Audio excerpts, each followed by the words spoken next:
Mengapa manusia memilih untuk menunggu Imam Mahdi? Bagaimana jika mereka tidak disuruh atau dibelai oleh para penceramah tentang menunggu? Jika mereka dibelai dengan ilmu Al-Imam sudah lama ada di bumi, maka manusia harus mencarinya? Apakah jalan untuk mencarinya? Bagaimanakah jalan untuk memulakan pencariannya? Apakah kita menilai dengan pentadbiran atau kita telah ditadbir, maka kita segan dalam bertakbir? Dan apakah kita dalam pentadbiran yang benar? Jika Anda dilahirkan di dalam hutan, ketua Anda berkata Al-Quran akan datang. Dan Anda akan menunggu kedatangan kitab tersebut. Apa yang paling best ialah Anda menunggu ketua Anda mengumumkan kedatangan hal tersebut. Apakah pengumuman yang kita tunggu itu adalah jalan yang baik dan selamat bagi seseorang? Ingatlah, ketika para nabi dibunuh, anak cucunya juga. Apakah cerita sejarah itu kita gugurkan dengan penyataan para pembawa cerita yang darinya ditadbir dan kita turut sekali mentakbirkan pentadbiran? Apakah diri kita menilai kisah benar dengan benar? Atau kita memilih untuk membenarkan sesuatu kebatilan? Wahai para malahu, sesuaikah Anda memberi masa untuk meluangkannya dengan mengubah sedikit unsur supaya Anda dipilih untuk menjadikan suatu penantian menjadi suatu kedatangan? Maka Anda menikmati kedatangan kerana Anda memberi masa untuk mengenali, menyesuaikan diri dengan benar, yakni diberi hidayah oleh Tuhan di dalam pencarian, yakni jalan yang lurus. Saya telah tahu Anda telah menikmati penantian sekian lama dan Anda akan terus menikmatinya. Apakah ada jalan lain untuk syaitan menghalang Anda untuk Anda menemukan sesuatu yang telah Anda faham? Seperti si miskin ingin menjadi kaya, dan dia menunggu untuk menjadi kaya. Seperti usaha Anda menunggu imam datang kepada Anda.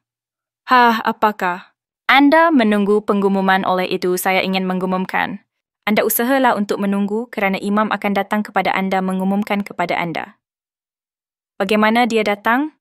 Salam, ini rumah, nama Anda. Saya nak umumkan sayalah Imam Mahdi. Oh, adakah kebodohan itu Anda telah buat selama ini? Atau segerombolan ustaz atau para penceramah datang kepada Anda dan memberitahu Anda tentang ilmunya soal Baitulillah, Al-Imam. Abda pun tanpa segan tidak sempat memakai baju. Lalu Anda bayah dengan hati dan akal yang bagi Anda. Itulah penantian yang telah lama Anda sucikan bagi diri Anda. Anda bukanlah bodoh dan menolak perkataan di atas. Malah Anda juga membaca dengan baik seperti Anda mendengar ceramah itu dari org yang Anda pilih. Siapakah pemilihan Anda untuk Anda mentakbir pentadbirannya? Mintalah dengan dia tarikh, masa, waktu bila. Anda menjadi tanda soal yang sudi diperbodohkan secara kemasukan data ke dalam diri yang direstui oleh kata dua ilmu yang telah Anda pilih untuk Anda semadikan di dalam diri. Dan Anda membenarkan itu ke dalam diri Anda. Tahukah Anda? Jika dia umumkan kedatangan dia, Anda juga akan tidak mempercayainya. Kerana Anda mempunyai pentadbir yang mentakbirkan Anda. Saya akhiri ucapan saya dengan takbir. Allahu Akbar, Allahu Akbar. Lihatlah mereka membaca perkataanku. Pilihlah mereka yang bertakwa untuk menikmati bacaanku. Sesungguhnya Engkaulah Tuhan, Allah yang maha meneliti setiap makhlukmu. Sempurnakanlah akal mereka yang Engkau kehendaki. Sesungguhnya pemilihanmu adalah ketetapanmu. Sesungguhnya pemilihanmu adalah ketetapanmu. Segala puji hanya bagimu ya Allah, Tuhan semesta alam.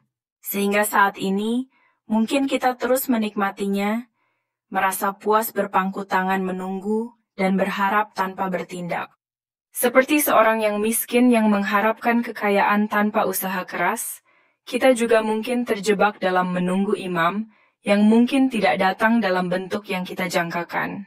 Oleh itu, penting untuk memulakan usaha, mencari dengan tekun, dan memberi ruang bagi diri sendiri untuk menemukan kebenaran.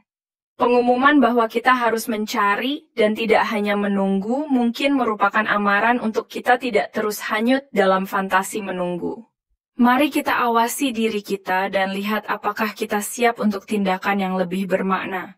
Mengapa tidak memulai perjalanan pencarian kita sendiri?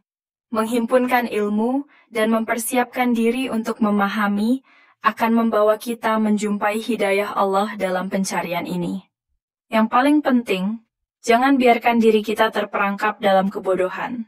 Beranikan diri untuk bertanya dan mencari dari sumber yang diyakini, dan dengan itu kita akan mampu memahami peranan kita dalam pencarian Imam Mahdi yang telah disebutkan dalam banyak ajaran.